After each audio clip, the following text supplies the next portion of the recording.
Não achei esse canal por acaso aqui, ó. Lucas Z. Vamos ver aqui. Vamos ver aqui. A Segunda Guerra Mundial é mal retratada. Vamos lá então. A Segunda Guerra Mundial foi o maior conflito alguma vez já travado na história da humanidade e também o mais documentado da era moderna, envolvendo a maioria dos países de todos os continentes que se reuniram na orquestra bélica dos diversos campos de batalha, com seu legado refletindo nitidamente na sociedade contemporânea, principalmente graças à cultura popular. Porém, Não é só isso não, a indústria militar, toda a tecnologia que se originou dela, né, que boa parte da comunicação que a gente da parte de comunicação que a gente tem, de tecnologia, desenvolvimento tecnológico, que é usado em indústria, que é usado em um monte de coisa, celular, gente, celular é tecnologia de guerra, tá? Um monte de coisa que vocês têm hoje, computador, tecnologia de guerra, né? Muita da infraestrutura econômica que a gente tem hoje é graças a investimento em tecnologia militar que depois é destinada para outros fins. a maneira de como esse grande conflito é retratado, seja em jogos, filmes, músicas e documentários, está cheio de mitos e coisas desconectas com a realidade. E aqui eu não me refiro de conceitos simples, de tipo essa arma ser melhor do que aquela, ou desse tanque ser melhor do que aquele e vice-versa. Bom, na verdade esse aqui é realmente melhor. Mas sim, eu falo de problemas reais que mudam. Bom, na verdade esse aqui é Isso aqui é um tanque nazista. Deixar claro essa parte, tá? Ó, tô insinuando nada, só tô falando, isso aqui é um tanque nazista. realmente melhor. Mas sim, eu falo de problemas reais que mudam a maneira de ver o conflito. E nós iremos falar sobre alguns deles nesse vídeo. Teatro de guerra sendo literalmente ofuscado e pouco relatado. E a Pera aí, questão de todo um teatro de guerra sendo... vamos lá, que eu cortei o pedaço aí. Começando logo com a questão de todo um teatro de guerra sendo literalmente ofuscado e pouco relatado. E aqui eu estou me referindo da guerra entre a China e o Império do Japão, também conhecida como a Segunda Guerra Sino-Japonesa. Na maioria dos documentários que descrevem o conflito na Ásia, sempre começa em 1937, com os samurais invadindo a China, e sobre as ações nada convencionais do exército imperial japonês em batalhas como Xangai e Nanking. Para não dizer coisa pior, os nazistas são caracterizados como desumanos, estilosos e etc, mas isso não é nada comparado com os crimes de guerra dos aliados, quer dizer, dos japoneses. Sério. Esses caras eram brutais. Não é à toa que eles ficaram famosos por usarem táticas desumanas praticamente durante todo o conflito. Mas voltando ao assunto, depois da China ser invadida pelos japoneses, você é diretamente teletransportado para 1941 com o Pearl ataque de Harbor. Pearl Harbor e com parte das ilhas do Pacífico e do oeste da China sob controle do Japão, já no início da Guerra do Pacífico. Isso te leva a acreditar que a Guerra Sino-Japonesa terminou após 1937, com a China sendo anexada e controlada, ou até mesmo ficando fora de toda a guerra. Mas meu amigo, nada disso é verdade, pois tanto a China quanto o Japão lutaram intensamente durante todo o conflito. Pô, e nesse meio tempo o pau tava torando lá, os revolucionários tava lá, ó, o pau torando os revolucionários lá, ó, lutando. Até 1945, com baixas que se igualam ou até mesmo superam a letalidade da frente oriental entre o eixo e a União Soviética, com muitos relatos de que ocorreram cerca de 15 milhões de baixas militares, somadas a mais ou menos 20 milhões de baixas civis. E tem uma galera que pega esse número aí e fala que é culpa do Mao Tse Tung, vocês acreditam nisso? Aqueles milhões. Lembra da galera que fala aqueles milhões de mortes causadas pela revolução, pelo Mao Tse Tung, que não sei o que não sei o que. Então vem daí, tá? Essa galera pega os números de guerra e coloca tudo na conta do mal. E tipo assim, não tem absolutamente nada a ver. Nada, nada, nada, nada a ver, tá ligado? Que é bastante coisa. Obviamente são métricas e nem tudo é verídico. Mas para fim de comparação, se você pegar todas as mortes da Guerra do Pacífico e comparar com baixas de batalhas menores entre China e Japão, você vai ver que a guerra com os Xingchongs foi quase 5 vezes mais fatal do que todo o confronto no Pacífico. E a guerra da China não ser tão descrita e debatida. Esse moleque é comunista. Fiquei com curiosidade, porque ele tá sendo muito honesto mesmo, tá ligado? Ele tá pegando, trazendo os números pra mesa, tá fazendo uma parada mó honesta, tentando pelo menos, né? Entre a comunidade histórica e a geral, é um verdadeiro crime de guerra. Comparado a outros frontes como África, Europa e Pacífico, vemos que o fronte na China foi tão colossal e brutal quanto esse. Não que ele é comunista, mas tipo assim, pelo menos ele tá colocando os números no lugar, tá ligado? Foram tantas mortes nessa guerra, tá ligado? Ele coloca as coisas no lugar certinho. e também bastante interessante na perspectiva militar. Durante a guerra ocorreram infinitas batalhas, e sim, eu posso usar essa palavra pois estamos falando da Ásia, como as batalhas de Wuhan, Hainan, as batalhas de Changsha, uma cidade vital em que os japoneses tentaram tomar várias vezes por 5 anos, e a batalha de Xangai, que é batizada de a Stalingrado Asiática, o que é uma comparação justa se formos olhar a batalha em si, com tropas chinesas defendendo casas e prédios inúmeras vezes das hordas dos japoneses. Então aqui tu pode perceber o quão colossal foi o conflito na China. Sabe uma coisa que eu acharia muito massa? Se a galera do PCCH pegasse e começasse a desenvolver o cinema chinês e produzir filmes contando as histórias deles. Eu ia achar do caralho, velho. Contando a história da Revolução, contando tudo. Porque, pô, os caras pegaram a fazer um anime do Marx e ficou do caralho. Tá ligado? Durante a Segunda Guerra Mundial. E sim, vale a pena se aprofundar no assunto, porque né, as fontes em português são quase nulas. O que é Não, as fontes em português não existem, né? Até porque passou dali da Alemanha pra lá, ali Polônia pra lá, não estuda mais. Não se estuda mais. A única coisa que a galera conhece de asiático é a arte da guerra, só. Tá ligado? diferente do E aí você para e pensa, a gente deixa de estudar uma cultura milenar, um dos estados mais antigos do mundo, uma das organizações sociais mais antigas do mundo, a cultura mais antiga do mundo, né? E aí a gente deixa de estudar a filosofia, a cultura deles, e aí você para e pensa o quanto de conhecimento a gente perdeu, porque a gente fica nessa de estudar europeu. Olha o quanto de conhecimento a gente está perdendo não estudando a história dos chineses, da organização social chinesa, a sociologia da perspectiva chinesa, não só da perspectiva chinesa, eu digo da perspectiva dos asiáticos em si, tá ligado? escrito sobre a frente oeste dos aliados em 1944, o que leva ao nosso próximo problema. Mas antes de você continuar o vídeo, considere ajudar esse canal sendo membro ou enviando uma contribuição monetária, se você quiser, claro. A sua ajuda será de grande importância para... Tem dinheiro não, filho, vambora. Dia D. Isso aí, cara. Quantas vezes você já viu essa mesma cena em outros filmes e séries, ou até mesmo em documentários e videogames? A tomada da praia de Omaha. Sério, toda vez, não ironicamente, toda vez que a participação dos aliados na Europa é retratada, é sempre sobre o dia D e das ações dos norte-americanos após o desembarque em 1944. Não dizendo aqui que esse acontecimento não foi importante, até porque foi a maior operação militar dos aliados. Mas deve haver mais representações do dia D do que qualquer outra batalha da Segunda Guerra Mundial. Se não me falha a memória, ó, filmes sobre a Segunda Guerra Mundial tem a Batalha de Sevastopol, que é a história da Lyuda Pavlichenko, né, a maior sniper da Segunda Guerra Mundial, inclusive é uma mulher.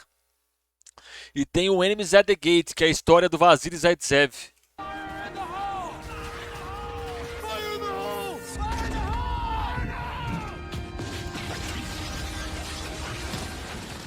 Estamos prontos, protejam-se para o outro lado! E o grande motivo do dia D ser tão repetitivo e hypado é porque nesse fronte havia os melhores exércitos dos dois lados. E também porque foi o melhor momento dos aliados durante toda a guerra. Ao contrário do norte da África, onde levaram a surra do Afrika Korps até começar a virar o jogo. E do impasse que se tornou a campanha da Itália após 1944. E com isso o dia D é repetido de novo e de novo e de novo. Ficando em segundo... Quem liberta Berlim é a União Soviética, tá? Só para lembrar os senhores. Quem liberta Berlim é a União Soviética. No plano, outros frontes e campanhas que foram tão importantes quanto esse na guerra, deixando de lado a contribuição de nações como a União Soviética, sem falar também da participação de outros como a França, a Austrália e... A França foi colaboracionista em certo ponto, né? A França ali, os caras deram uma colaborada legal, né? Porque quando os nazistas entrou na França, ninguém resistiu, né? Essa parte a gente não conta, né? Mas ali que ele fala é verdade. Apaga a história da União Soviética na Segunda Guerra de uma forma... Mano, pelo amor de Deus, gente. Quem libertou Berlim foi a União Soviética. Quem libertou lá Auschwitz foi a União Soviética. Foi os comunistas. Não foi ninguém mais. Não foi ninguém mais. Tá? Quem liberta a Polônia são os comunistas. E por que não o nosso Brasil? Há cerca de 454 baixas brasileiras só na Batalha de Monte Castelo que comprovam isso.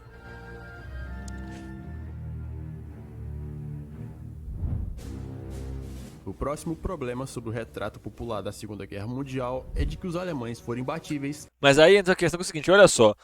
Vocês separaram os filmes que ele tá colocando, né? O Resgate do Soldado Ryan, a série The Pacific, Band of Brothers. Todas elas produções norte-americanas, tá? Guarda esse ponto. Até chegar na Batalha de Stalingrado, onde o curso da guerra mudou, o que não é preciso desmentir muito e dizer que isso é fake. Fake Natty! Sem dúvida. Os alemães foram imbatíveis até chegar na Batalha de Stalingrado, onde o curso da guerra mudou, o que não é preciso desmentir muito e dizer que isso é fake. Tava bom demais pra ser verdade, né? Tava bom demais pra ser verdade, né? Fake Natty! Só um parêntese, cara, pra mim o cara mais criativo e mais genial da internet é o Rodrigo Góes. Dito Sem isso, dúvida, não havia um exército à altura da máquina de guerra de Hitler até meados de 1941 e 42. E até dá pra entender por que as pessoas gostam de apontar isso ao olharem o cenário de todo o conflito, tanto pelas táticas alemãs quanto pelos mitos criados em cima dos soldados. Mas no geral, isso é um costume muito ruim, afinal, eles perderam a guerra. Durante as primeiras campanhas de 1939 e 1940, houveram batalhas em que os alemães literalmente perderam ou falharam em seus objetivos. Por exemplo, a invasão da Polônia, que não foi um passeio no parque como muitos dizem ter sido, e na ofensiva no oeste contra os Países Baixos, onde os notórios paraquedistas alemães, os Fallschirmjägers, falharam em tomar a cidade de Haia, literalmente saltando de paraquedas para serem capturados pelo inimigo. cidade onde fica o tribunal. Isso se repetiu durante outras lutas na campanha da França e demais operações, que de fato provaram que a Wehrmacht não era um exército perfeito. Mas obviamente isso foi ofuscado, tanto pela genialidade de seus comandantes, quanto pelos erros dos aliados. Afinal, que outro país tomou Holanda, França, Bélgica, Dinamarca, Portugal, Spanien, Schweiz, Liechtenstein, Luxemburgo, Polen. em literalmente 6 semanas de guerra. E chegamos Cara, aí que tá a questão. Você pegar derrotas pontuais e equiparar a Stalingrado, qual que é o impacto que essas derrotas têm no avanço da Alemanha? Aí que tá a questão, aí que tá o pulo do gato. Olha como é que o cara constrói o argumento dele. Ninguém nega que a Alemanha teve derrotas pontuais, mas aí que a questão que todo mundo coloca é o seguinte: Stalingrado é considerado o ponto de virada da guerra, por quê? Porque é ali que os aliados conseguem avançar para cima da União Soviética, da União Soviética, avançar para cima dos nazistas. É onde os aliados param de se defender e começam a realmente atacar, a realmente ir para a ofensiva. Por isso que se fala que ali é o ponto de virada. Essas derrotas que ele coloca são derrotas pontuais, né? na frente oriental, onde muitos insistem em dizer que os alemães eram imparáveis. E de fato foram mesmo. Porém ocorreram inúmeros impasses e atrasos durante a Operação Barbarossa, tal como a Batalha de Smolensk, onde as tropas... Aí que entra a questão, atrasos. Atraso não quer dizer que a parada, o objetivo não foi atingido. Se você pensa do ponto de vista estratégico, o objetivo foi atingido. Ah, você teve um custo maior. Mas peraí, o resultado é qual? É a vitória ou a derrota? Né? Qual que é o impacto desse atraso no fator total? Né? Vale lembrar, gente, que na Batalha de Stalingrado morreram acho que mais de 2 milhões de soviéticos. A população que teve mais baixa durante a Segunda Guerra Mundial foi da União Soviética. Tá? Então, do jeito que ele constrói aqui, é aí que é aquela questão, teve derrota? Teve derrota. Beleza, estamos admitindo, teve tais derrotas. Qual que é o impacto? O que a gente discute é isso. soviéticas conseguiram atacar os alemães por um certo momento, mas claramente isso não foi o suficiente para parar o avanço dos nazistas. Mas no final de 1941, eles sofreriam a primeira grande derrota da guerra, ao tentarem tomar a capital Moscou e falharem miseravelmente, o que deu a chance dos soviéticos de realizar uma bem-sucedida contra-ofensiva, o que fez com que os alemães nunca mais pudessem lançar outro ataque a Moscou. E foi nesse momento que provavelmente ocorreu o primeiro ponto de virada nos anos 40, retirando da Wehrmacht a alcunha de ser um exército imbatível, e a Batalha de Stalingrado só reforçou isso. Mas aí que entra a questão, a virada acontece no fronte soviético. A virar é a coisa que ninguém gosta de admitir. Vocês não falam alemão graças ao bigodudo que apareceu ali e ao Exército Vermelho. Vocês não falam alemão graças aos comunistas. Tá? Só isso. Outros pontos a respeito da má representação da frente oriental diz respeito que os alemães perderam devido ao inverno rigoroso, igual como aconteceu com Napoleão quando invadiu a Rússia. Isso é verdade. Dizer então que os russos são imunes ao frio? Interessante. Napoleão perdeu mais tropas lutando no calor do que no inverno, e isso é fato. Porém, estamos falando do Gente, na França faz frio também, tá? Na França neva, tá? rigoroso inverno Na Alemanha também. russo. E sim, isso contribuiu para a derrota alemã, mas obviamente foi devido também Exatamente isso, mano. às péssimas condições dos alemães, com o mau abastecimento da cadeia de suprimentos e das sucedidas contraofensivas dos soviéticos e da recusa dos mesmos de cederem suas terras aos invasores, bem como também erros e intervenções que aconteceram no lado da Alemanha. Outra má compreensão é de que os soviéticos são sempre subestimados, com os alemães possuindo as melhores táticas de guerra, enquanto os russos eram obsoletos e recorrendo sempre a ataques de ondas humanas para vencer alguma batalha. E é engraçado que até hoje isso é vendido da mesma maneira. Mesmo com os soviéticos estando em uma situação tão desesperadora quanto aquela em 1941, ainda há de se crer que havia um certo profissionalismo nas suas fileiras. Afinal, ambos os exércitos estavam páreo a páreo.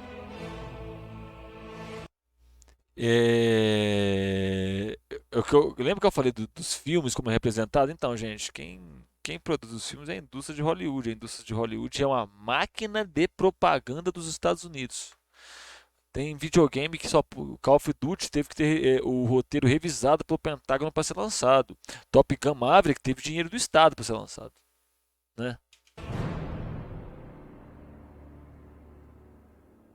Isso aqui é clássico. Não se pode falar sobre a Segunda Guerra Mundial se ao menos recair nessa próxima hipótese, de que os nazistas poderiam ter vencido a guerra e da Todo mundo brinca com isso. The Man in the High Castle, do Philip K. Dick, brinca com essa percepção hipótese. popular de que o eixo poderia ter dominado o mundo. E há realmente Olha lá, suposições o Homem do plausíveis Castelo de Alto. cenários e circunstâncias onde os nazistas supostamente poderiam ter ganho a Segunda Guerra Mundial, caso o Japão não tivesse atacado Pearl Harbor e Hitler não tivesse declarado guerra contra os americanos, ou se o Steiner tivesse contra-atacado, enfim, são várias brisas. E não há nada de errado em teorizar se a história tivesse tomado um rumo diferente. Porém, o que torna isso desproporcional é o fato de que os nazistas são sempre retratados como se pudessem e quisessem ter dominado o mundo. Quer dizer, Eles queriam. Hitler provavelmente não possuía nenhum plano para isso, porque seria literalmente impossível, correto? Seria mais provável que a Alemanha afundaria em uma guerra interminável contra Stalin do que qualquer outra hipótese. Contra Stalin, né? Porque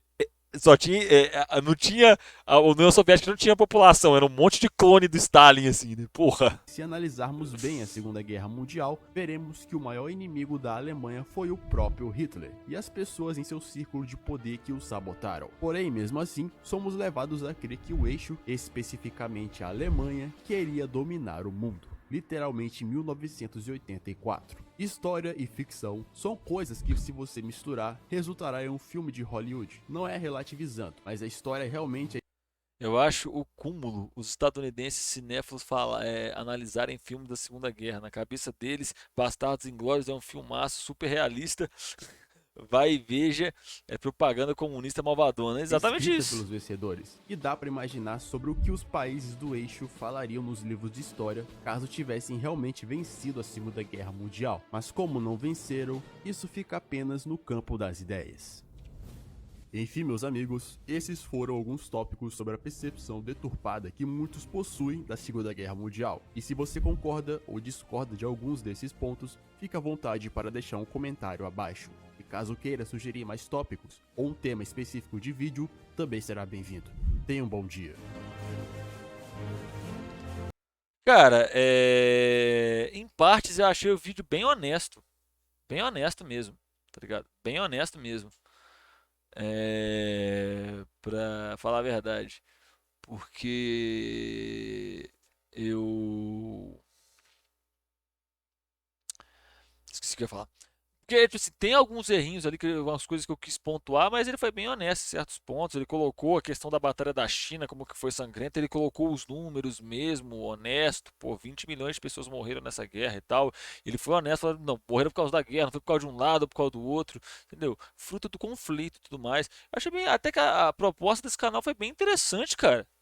Eu não conheço o rapaz, não. Apesar de ter algumas coisas ali que eu discordo do jeito que ele pontua, mas achei bem interessante mesmo, né? Eu vou deixar aqui na tela outro vídeo para você que está vendo pelo YouTube e tem o link do canal. Se inscreve, deixa o like, compartilha com um amigo, tá? Vamos ajudar a gente a crescer aí, a chegar aí, quem sabe, em 3.000 inscritos, né? Um beijo enorme no seu coração. Eu vou ficando por aqui, até a próxima e falou!